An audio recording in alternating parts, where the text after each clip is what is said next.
Kamera ready, sound ready, 3, 2, 1, action.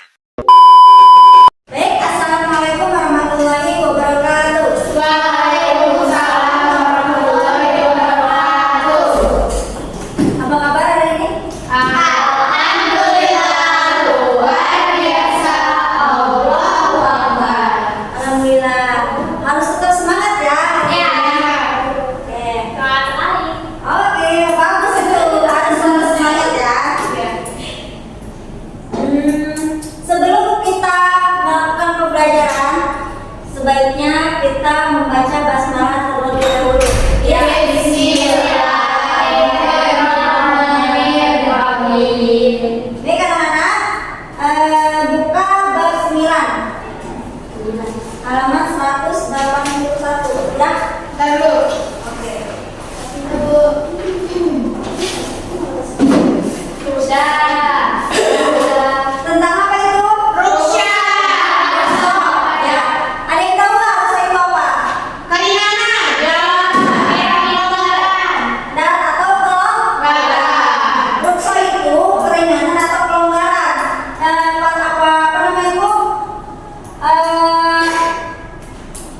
Apa sini dijelaskan agar apa namanya, misal kita perjalanan jauh nih, Ya. perjalanan jauh, kan kita dalam keadaan puasa, dalam keadaan ini ya, dalam keadaan puasa.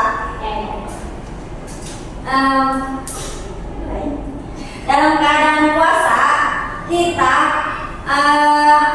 tidak mungkin apa namanya berpuasa, Ya. kan? Apalagi kalau misalkan kita benar-benar perjalanannya 1 hari 1 malam. Ya. Nah, di situ Allah telah menjelaskan tentang rukso, Ya. memberi keringanan. Ya. Jadi kalian harus apa? Kebayang. Menjalaninya di Lain hari. lain hari ya. Berarti udah paham ya? Paham. Kalau misalnya nih kalian di tengah-tengah hutan tidak ada makanan, tapi tidak ada makanan yang halal, ya. Tidak ada makanan yang halal. Kalian hanya menemukan bangkai babi, anjing gitu ya. Apakah di situ kalian boleh nggak? Boleh. Kenapa? Karena Karena kami dalam keadaan darurat ya. Ya. Dalam keadaan darurat tidak ada makanan apapun. Ya. Maka di situ kita diperbolehkan untuk memakan Babi. Ya. Tapi yang kalian mau? Alhamdulillah ya. Tapi kalau misalnya dalam keadaan darurat kalian tidak apa di tengah-tengah hutan tidak ada apa-apa, tapi kalian hanya menemukan babi, anjing dan sejenisnya, itu kalian boleh memakan dengan halal, dengan apa? Dengan yang haram, Iya. ya, karena dalam keadaan darurat. Oke.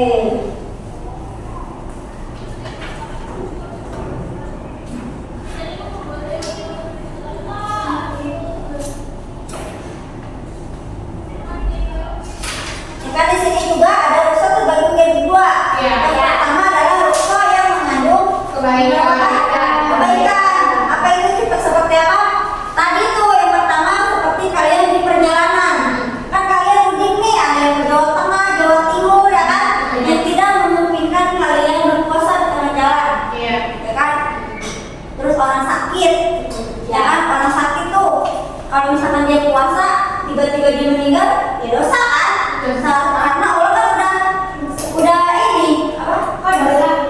Ya karena kan nih, ya kalau kalian dalam keadaan sakit, terus kalian itu benar-benar apa namanya itu tidak sembuh, tidak dikhawatirkan tidak sembuh, dan apa namanya itu kritis, masa kalian harus puasa? Ya kan Allah juga memberikan keringanan dalam rukso itu, ya kan, yang membatalkan puasa.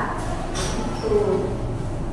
Kalau misalnya disengaja, lapar nih, tapi tiba-tiba kalian itu, oh pura-pura sakit aja lah kan boleh ini. Nah itu tidak boleh, ya. Kecuali kalian udah sakit parah. Tapi ada juga yang makronis, ya. Makronis itu tuh kalau dia berpuasa dikhawatirkan dia apa namanya itu kambuh, ya.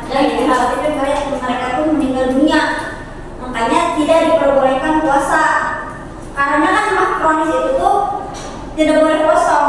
Beberapa jam sekali harus terisi perutnya. Ya. Tuh. Dan dalam perjalanan jauh juga, perjalanan jauh. Terus di sini juga ada beberapa nih. Beberapa yang coba dibuka 186. Nih. Yang pertama yaitu apa yang pertama? Nih, yang pertama musafir. Yang dia sedang dalam perjalanan jauh, bukan untuk maksiat. Musafir itu apa coba? Perjalanan jauh itu yang kayak mudik, ya kan?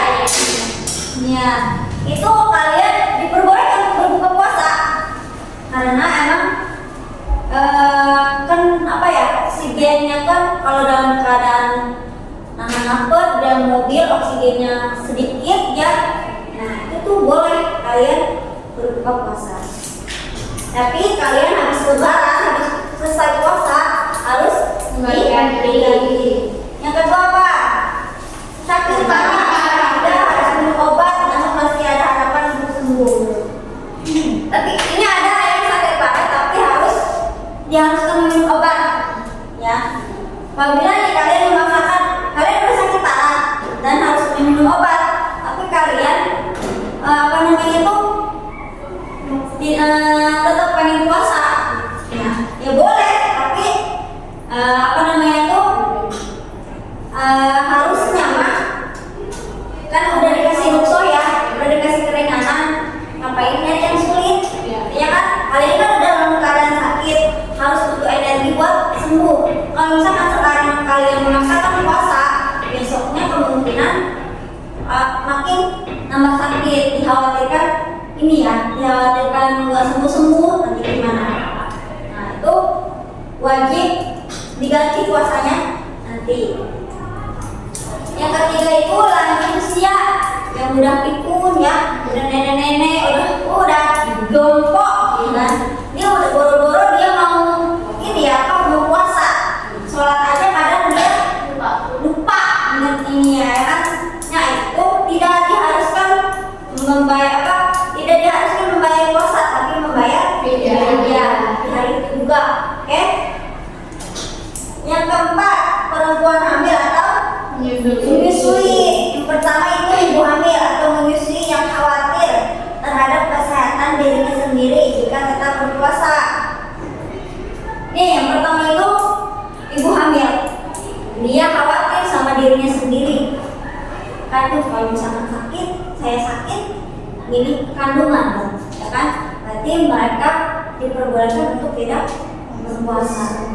Yang kedua,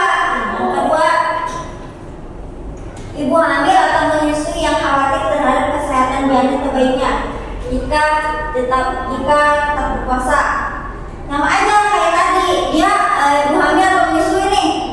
Kan kalau misalnya ASI itu kalau misalkan dalam keadaan puasa itu bakal seret. Iya. Jadi berpengaruh ke bayi, ya kan? Berpengaruh ke bayi. Nggak mungkin dong menelantarkan anak bayi, ya kan? Jadi seorang ibu itu harus merelakannya, ya kan? Tapi harus diganti di kemudian hari. Tapi nih kalau kedua-duanya nih, ibu hamil atau menyusui yang khawatir akan kesehatan dirinya dan janinnya, maka dia harus membayar puasa dan membayar fidyah double, ya kan? Dia kalau misalkan saya sakit, saya ngaruh ke bayi, saya nanti gimana, ya kan? Nah itu tuh harus membayar fidyah dan berpuasa kemudian hari. Yang terakhir atau nifas atau haid. Nifas itu apa? Habis melahirkan. Habis melahirkan itu dalam berarti masuk nifas. Nifas itu 40 hari ya. Nah, apabila kalian bisa nih, kalian melahirkan di tanggal 1 Ramadan, otomatis sebulan full itu kalian tidak berpuasa kan? Nah, berarti kalian harus mengkodonya lagi di kemudian hari, ya. Atau haid juga, kalian udah pada haid kan? Nah, 7 hari, ada yang 3 hari, 7 hari, 10 hari.